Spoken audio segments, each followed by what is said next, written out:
बहू के कदम ही अशुभ क्यों? अवनी और उसकी ननद की शादी साथ साथ ही हुई थी। शादी की भागम भाग इतनी ज़्यादा थी कि उसके तुरंत बाद माजी की तबीयत खराब हो गई। अवनी अभी नई नई आई थी ससुराल में, तो कुछ दिन बुआ जी को रोक लिया। अवनी भी बराबर से काम में लग गई। शादी का बिखरा हुआ घर समेटना, फिर अस्पताल के चक्कर, माँ जी का अलग खाना, इन सब में वो भी बेहाल हो गई। फिर भी दुआ कर रही थी कि माँ जी जल्दी ठीक होकर आ जाएं। कुछ दिन में माँ जी अस्पताल से आ गईं। सब खुश थे कि कोई अनहोनी नहीं हुई। दिन में अवनी गर्म दूध लेकर माँ जी को दवाई देने जा रही थी कि बुआ सास की बात सुनकर रुक गई। वो कह रही थी, निर्मला, तेरी बहू के कदम शुभ नहीं है। देखा, घर में कदम पड़ते ही तेरी जान पर बन आई। मैंने तो दिन रात दुआ मांगी तेरे लिए। किसी पंडित को दिखा लेना, ज़्यादा कुछ नहीं हो जाए। अवनी की आंख में आंसू आ गए कि उसने भी तो दुआ मांगी थी। कौन अपने लोगों का बुरा चाहता है? और फिर ये तो चलता रहता है।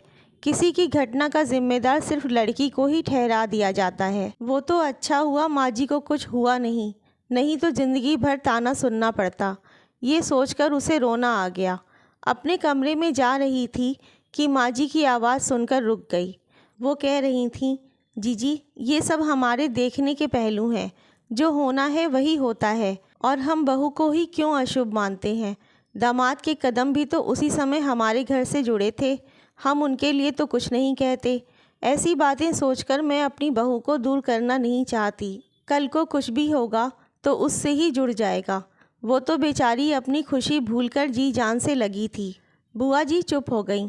अवनी ने अपने आंसू पोंछे कि उसे ऐसी सास मिली है जो सकारात्मक पहलू को देखती हैं। वो दूध देती हुई बोली, माँ जी, आपकी दवाई का समय हो गया।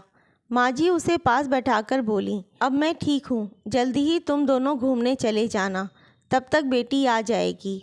अवनी बोली, माँ जी, आप पहले बिल्कुल ठीक हो जाओ, फिर घूम आएंगे, और एक मुस्कान के साथ अपने कमरे में आ गई। हर बात के दो पहलू होते हैं।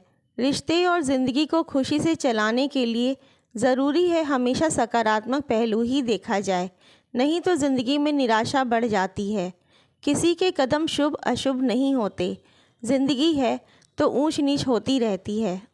आपको ये कहानी अच्छी लगी हो तो लाइक और शेयर करें। धन्यवाद।